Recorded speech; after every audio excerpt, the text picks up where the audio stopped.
Dear student, welcome to my YouTube channel.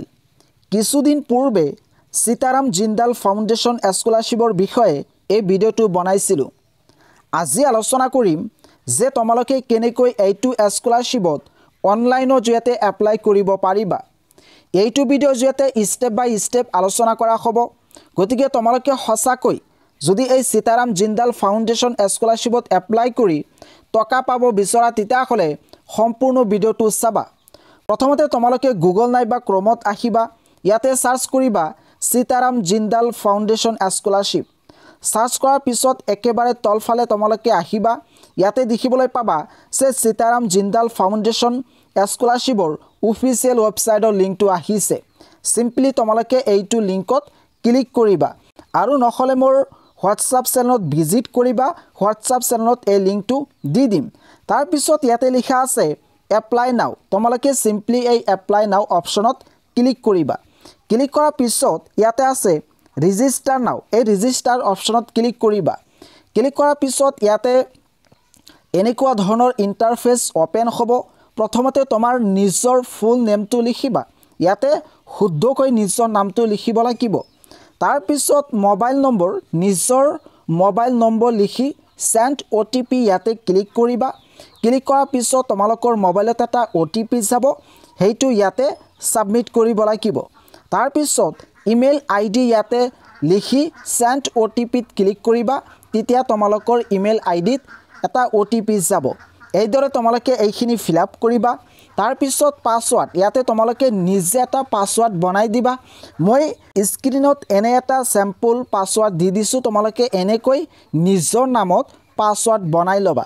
তাৰ পিছত register, এই ৰেজিষ্টাৰ অপশ্যনত ক্লিক কৰিবা। ক্লিক কৰাৰ পিছত এনেকুৱা ধৰণৰ ইণ্টাৰফেচ কিন্তু অপেন হ'ব। তোমালোকে ইয়াতে তিনিটা ডট দেখিবলৈ পাবা। এই ডটত ক্লিক কৰি ইয়াতে তলফালে লিখা আছে এপ্লাই স্কলাৰশ্বিপ। সিম্পলি তোমালোকে ইয়াতে ক্লিক কৰিবা। ক্লিক কৰাৰ পিছত এনেকুৱা ধৰণৰ তোমালোকৰ টাৰ্ম এণ্ড কণ্ডিশ্যন দেখিবলৈ পাবা। ইয়াতে কোৱা হৈছে যে class 11, 12, ITI, diploma, graduation, post graduation সকলো ফিল্ডৰ ছাত্ৰ ছাত্ৰীয়ে এপ্লাই কৰিব পাৰে। ইয়াতে কি এলিজিবিলিটি ক্ৰাইটেৰিয়া আছে, কি ডকুমেণ্টছ লাগিব, এই বিষয়ে মই অলৰেডি আগৰ ভিডিঅ'ত আলোচনা কৰিছোঁ। তোমালোকে যদি চোৱা নাই তেতিয়াহ'লে সেই ভিডিঅ'টো চাই ল'বা। সিম্পলি তোমালোকে ইয়াতে এই টাৰ্মছ এণ্ড কণ্ডিশ্যনবোৰ চাই ল'বা। আৰু তাৰ পিছত ইয়াতে তলৰ ফালে তিনিটা বাকচ আছে। এই বাকচত এনেদৰে ৰাইট চিন দিবা। ৰাইট চিন দিয়াৰ পিছত অলপ তলফালে আহিবা। তলফালে অহাৰ পিছত তোমালোকে এটা অপশ্যন দেখিবলৈ পাবা এপ্লাই স্কলাৰশ্বিপ। তোমালোকে ইয়াতে ক্লিক কৰিবা। কোৱা ধৰণৰ ইণ্টাৰফেচ আহিব। ইয়াতে প্ৰথমতে কোৱা হৈছে আধাৰ নাম্বাৰ। ইয়াতে তোমালোকৰ নিজৰ আধাৰ কাৰ্ডত যি নাম্বাৰ আছে সেই নাম্বাৰটো লিখিব লাগিব। তাৰ পিছত ইয়াতে কোৱা হৈছে নেম। ইয়াতে নিজৰ নামটো লিখিব লাগিব। টাইটেলত যদি ক্লিক কৰে তেতিয়াহ'লে মিষ্টাৰ, মিছেছ এইবোৰ তোমালোকে দেখিবলৈ পাবা। তাৰ এগেইনষ্টত তোমালোকে ইয়াতে নিজৰ নামটো শুদ্ধকৈ লিখিবা। 3 নম্বৰত কোৱা হৈছে জেণ্ডাৰ। তোমালোকে নিজৰ জেণ্ডাৰটো সিলেক্ট কৰিবা। 4 নম্বৰ ইমেইল ID। ইয়াতে অলৰেডি ইমেইল IDটো আহি থাকিব। 5 নম্বৰ মোবাইল নম্বৰ। ইয়াতে লিখিব নালাগে, মোবাইল নম্বৰ অলৰেডি ইয়াতে লিখা থাকিব। তাৰ পিছত ডেট অফ বাৰ্থ। ইয়াতে তোমালোকৰ জন্মৰ তাৰিখটো লিখিব লাগিব। কেনেকৈ লিখিব লাগে মই স্ক্ৰীনত দি দিছোঁ। সিম্পলি তোমালোকে এনেদৰে লিখিবা। 7 নম্বৰ কাণ্ট্ৰি।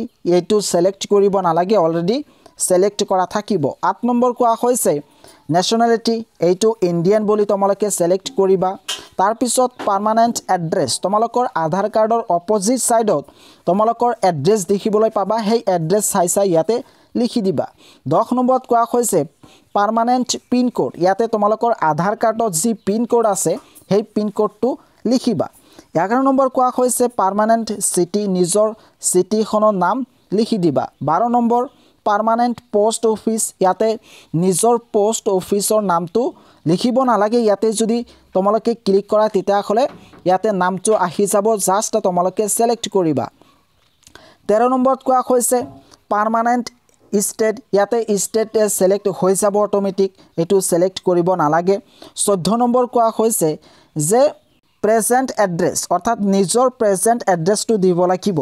ইয়াতে যদি তোমালোকে এই সাৰ্কুলত ক্লিক কৰা তেতিয়াহ'লে পাৰ্মানেণ্ট এড্ৰেছ আৰু প্ৰেজেণ্ট এড্ৰেছ সেম হ'ব অৰ্থাৎ তলৰখিনি লিখিব নালাগে তোমালোকে যদি ঘৰতেই থাকা তোমালোকে যদি বেলেগ ষ্টেটত পঢ়া শুনা নকৰা তেতিয়াহ'লে সেম এজ পাৰ্মানেণ্ট এড্ৰেছ এই সাৰ্কুলত ক্লিক কৰিলেই হৈ যাব তোমালোকে এইদৰে এইখিনি ফিল আপ কৰি ল'বা ফিল আপ কৰাৰ পিছত তলফালে তোমালোকে আহিবা 19 নম্বৰত কোৱা হৈছে ফিজিক্যালি হ্যান্ডিক্যাপ তোমালোকৰ যদি শাৰীৰিক কিবা বেমাৰ থাকে তেতিয়াহ'লে ইয়েছ দিবা আৰু যদি নাথাকে তেতিয়াহ'লে নো বুলি দিবা 20 নম্বৰত কোৱা হৈছে ৱাৰ্ড অফ এক্স সাৰ্ভিসমেন তোমালোকৰ পৰিয়ালৰ পৰা তোমালোকৰ পেৰেণ্টছ যদি ইন্ডিয়ান আৰ্ম অৰ্থাৎ ফৌজত থাকে তেতিয়াহ'লে ইয়েছ দিবা আৰু যদি নাথাকে তেতিয়াহ'লে নো বুলি দিবা 21 নম্বৰত কোৱা হৈছে বিলং টু বিপিএল ফেমিলি তোমালোকৰ যদি বিপিএল কাৰ্ড থাকে তেতিয়াহ'লে ইয়েছ দিবা আৰু যদি নাথাকে তেতিয়াহ'লে নো বুলি সিলেক্ট কৰিবা 22 নম্বৰ সিঙ্গেল পেৰেণ্ট অৰ্থাৎ তোমালোকৰ যদি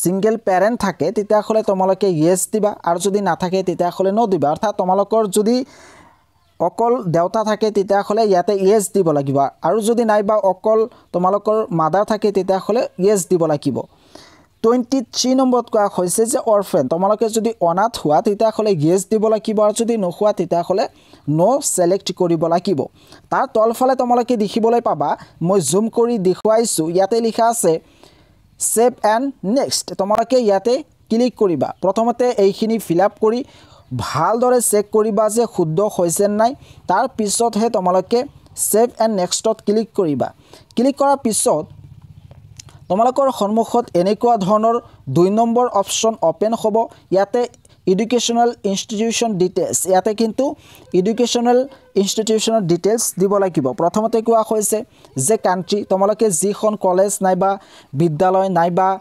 ইনষ্টিটিউশনত পঢ়া হেতু ক'ত আছে ইণ্ডিয়াত আছে নে ইণ্ডিয়াৰ বাহিৰত আছে যদি ইণ্ডিয়া হয় তেতিয়াহ'লে ইণ্ডিয়া বুলি দি দিবা 2 নম্বৰ পিন কোড সেই ইনষ্টিটিউশন নাইবা কলেজখন ক'ত আছে কোনটো ডিস্ট্ৰিক্টত আছে তাৰ পিন কোড কি সেই পিন কোডটো ইয়াতে দিব লাগিব ইয়াতে কিন্তু নিজৰ পিন কোড দিলে নহব কলেজ নাইবা স্কুলৰ পিন কোডটো দিব লাগিব 3 নম্বৰ সিটি সেই কলেজখন নাইবা ইনষ্টিটিউশনখন ক'ত অৱস্থিত কোনটো সিটিত আছে সেই সিটিৰ নামটো ইয়াতে লিখিব লাগিব ইয়াতে যদি তোমালোকে ক্লিক কৰা অটোমেটিক সেই নামটো আহি যাব 4 নম্বৰত কোৱা হৈছে কলেজ পোষ্ট অফিস সেই কলেজৰ পোষ্ট অফিসখনৰ নাম কি সেই পোষ্ট অফিসৰ নামটো ইয়াতে লিখিব লাগিব ইয়াতে সিলেক্ট কৰিলে হৈ যাব 5 নম্বৰ কোৱা হৈছে ষ্টেট হেতু কোনটো ৰাজ্যত আছে সেই কলেজখন নাইবা ইনষ্টিটিউশনখন নাইবা ইউনিভাৰ্সিটিখন কোনখন ষ্টেটত আছে এইটো সিলেক্ট কৰিব লাগিব 6 নম্বৰত কোৱা হৈছে প্ৰেজেন্ট ইনষ্টিটিউট কলেজ অৰ স্কুল নেম ইয়াতে কিন্তু নিজৰ কলেজ নাইবা ইনষ্টিটিউট নাইবা স্কুলৰ নামটো লিখিব লাগিব 7 নম্বৰ কলেজ ইমেইল ইয়াতে কিন্তু কলেজৰ ইমেইলটো সাবমিট কৰিব লাগিব তোমালোকে যদি নিজৰ কলেজৰ ইমেইল বিচাৰি নোপোৱা সিম্পলি তোমালোকে কলেজৰ নাম লিখি গুগলত সাৰ্চ কৰিবা আৰু তাতে কবা যে ইমেইল আইডিটো লাগে তেতিয়া গুগলৰ পৰাই হেতু তোমালোকে কালেক্ট কৰিব পাৰিবা 8 নম্বৰ কলেজ ফোন নাম্বাৰ ইয়াতে কিন্তু ফোন নাম্বাৰ এটা দিব লাগিব 9 নম্বৰত কোৱা হৈছে প্ৰিভিয়াস এক্সাম তোমালোকৰ প্ৰিভিয়াস এক্সামটো কি আছিল ক্লাস 10 আছিল নে 12 আছিল নে গ্ৰেজুৱেচন আছিল নে কি আছিল হেতু তোমালোকে ইয়াতে সিলেক্ট কৰিবা যদি তোমালোকে ক্লাস 11ত বৰ্তমান পঢ়ি আছা তেতিয়াহ'লে ক্লাস 10 বুলি দিবা 10 ষ্টেণ্ডাৰ্ড যদি 12ত বৰ্তমান পঢ়ি আছা তেতিয়াহ'লে ক্লাস 11 ষ্টেণ্ডাৰ্ড এইটো তোমালোকে সিলেক্ট কৰিবা ইয়াতে ক্লিক কৰিলে সেই অপচনটো আহি যাব ইয়াতে বি নম্বৰত কোৱা হৈছে যে প্ৰিভিয়াস ইয়াৰ আগৰ বছৰ কি আছিল হেতু তোমালোকে সিলেক্ট কৰিবা যে ক্লাস 10 কেতিয়া উত্তীৰ্ণ হৈছিল 2024 বা 25 সেইবোৰ তোমালোকে দি দিবা 10 নম্বৰত কোৱা হৈছে যে অবটেইন মাৰ্কস ইন প্ৰিভিয়াস এক্সাম সেই এক্সামত তোমালোকে কিমান নম্বৰ পাইছিলা 600 মাৰ্কৰ পৰীক্ষা হয় তাৰ ভিতৰত তোমালোকে কিমান পাইছিলা হেতু দি দিবা 11 নম্বৰত কোৱা হৈছে টোটাল মাৰ্কস ইন প্ৰিভিয়াস এক্সাম হেতু এক্সামত টোটাল মাৰ্কস কিমান আছিল সেই মাৰ্কসটো তোমালোকে মাৰ্কশিট চাই লিখি দিবা এইখিনি আছিল তাৰ পিছত তোমালোকে যদি তলফালে আহে তেতিয়াহ'লে আৰু কেইটামান অপচন দেখিবলৈ পাবা ইয়াতে মই তোমালোকক দেখুৱাব বিচাৰিছো 12 নম্বৰ পাৰ্চেন্টেজ ইন প্ৰিভিয়াস এক্সাম ইয়াতে তোমালোকৰ পাৰ্চেন্টেজটো লিখিব নালাগে যেতিয়া তোমালোকে অবটেইন মাৰ্ক আৰু টোটাল মাৰ্ক সাবমিট কৰিবা তেতিয়া ইয়াতে অটোমেটিক পাৰ্চেন্টেজটো আহি যাব 13 নম্বৰত কোৱা হৈছে কাৰেন্ট কোৰ্স অৰ্থাৎ বৰ্তমান তোমালোকে কোনটো কোৰ্সত পঢ়ি আছা নাইবা কোনটো ক্লাছত পঢ়ি আছা হেতু ইয়াতে সিলেক্ট কৰিবা কোৰ্স ডিউৰেচন ইন ইয়াৰ তোমালোকে বৰ্তমান যিটো কোৰ্সত পঢ়ি আছা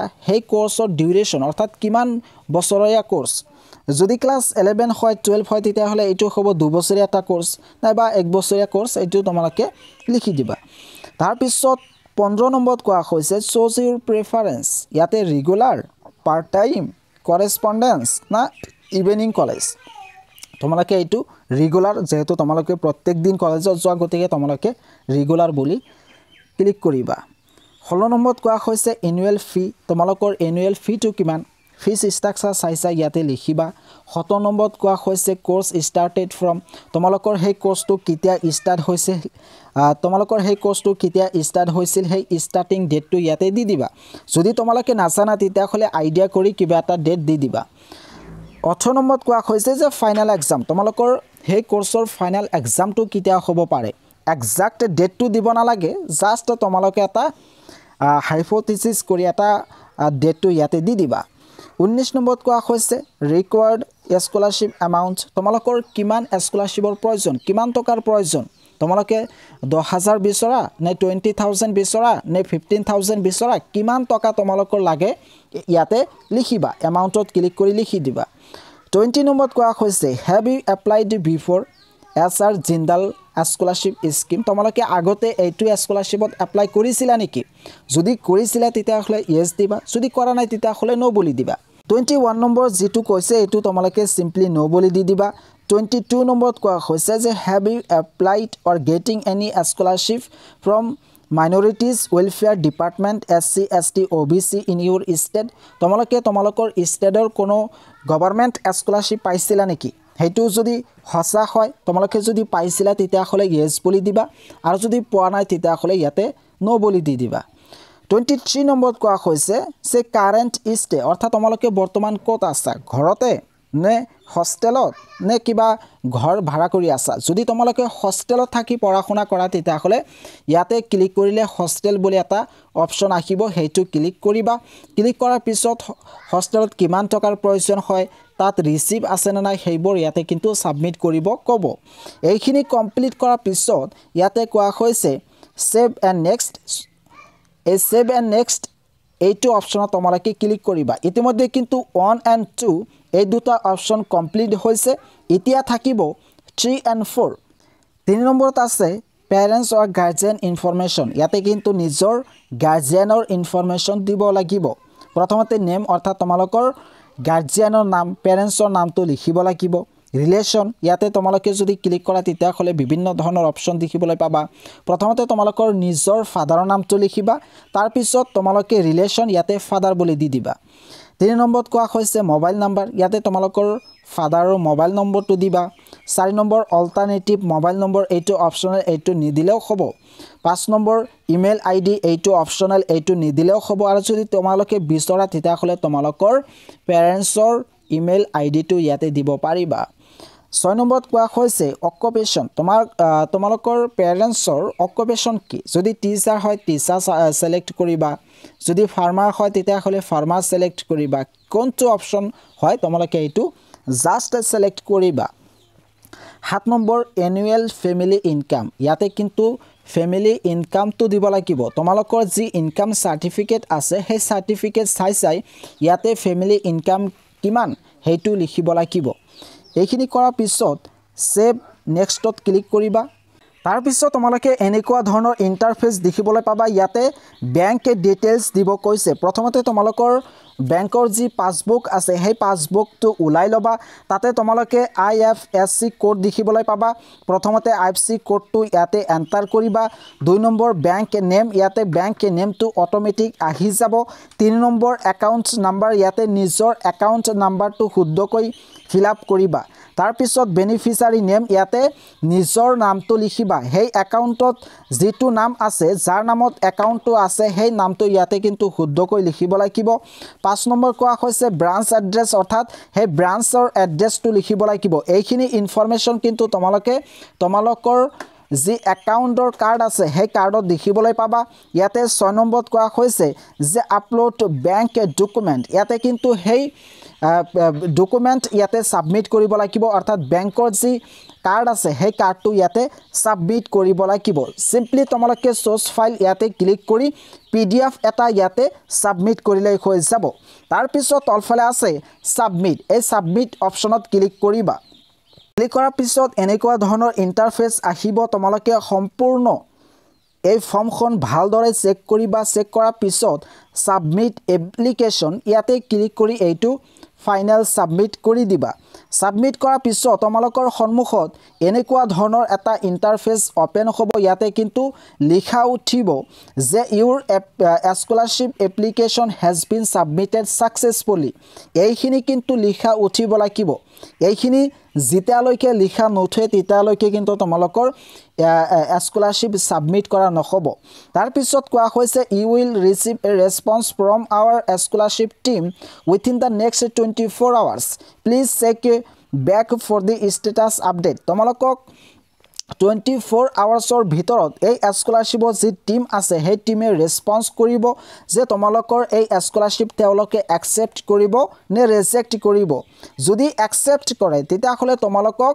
এখন ফৰ্ম দিয়া হ'ব তোমালোকে সেই ফৰ্মখন ডাউনলোড কৰি হেতু ফিল আপ কৰিবা প্ৰিন্ট আউট কৰিবা তাৰ পিছত হেতু ফিল আপ কৰিবা ফিল আপ কৰাৰ পিছত সেই ফৰ্মৰ লগত তোমালোকৰ ফটো তাৰ পিছত মাৰ্কশিট সিগনেচাৰ আৰু কেইটামান ডকুমেন্টস সাবমিট কৰিব লাগিব কি ডকুমেন্টস লাগে এই বিষয় কিন্তু ইয়াৰ আগত যেটো ভিডিও আছিল সেই ভিডিওত আলোচনা কৰিছো তোমালোকে হেতু চাই লবা আতমত কোৱা হৈছে যে আপলোড টু সাইন্ড এপ্লিকেশন সেই এপ্লিকেশনটো কিন্তু ইয়াতে আপলোড কৰিব লাগিব তাৰ পিছত ফাইনাল সাবমিশন কৰিব লাগিব তাৰ পিছত তোমালোকৰ ভেৰিফিকেশন হ'ব তেওঁলোকে হাৰ্ড কপি সাবমিশন কৰিবলৈ ক'ব তাৰ পিছতহে তোমালোকে স্কলাৰশিপ পাবা আৰু কিমান টকা প্ৰতি মাহত স্কলাৰশিপ পাবা এই বিষয় অলৰেডি ভিডিও বনাইছো সেই ভিডিওটো তোমালোকে চাই লবা এনেদৰে কিন্তু তোমালোকে একেবাৰে সহজ পদ্ধতিত নিজৰ মোবাইলৰ জৰিয়তে এপ্লাই কৰিব পাৰিবা আৰু ইয়াতে যদি তোমালোকৰ কিবা বুজাত প্ৰবলেম হৈছে তোমালোকে বুজি নোপোৱা কিবা অপচন তোমালোকে কি ফিল আপ কৰিবা বুজি নোপোৱা তেতিয়া হলে এইটো ভিডিওত কমেন্ট কৰিবা মই লগালগ উত্তৰ দিবলৈ চেষ্টা কৰিম আৰু এই ভিডিওটো তোমালোকৰ বন্ধুবৰ্গলৈ শেয়াৰ কৰি দিবা যাতে সকলে এই বিষয়ে জানিব পাৰে আৰু এইটো স্কলাৰশিপত এপ্লাই কৰি যাতে সকলে টকা লাভ কৰিব পাৰে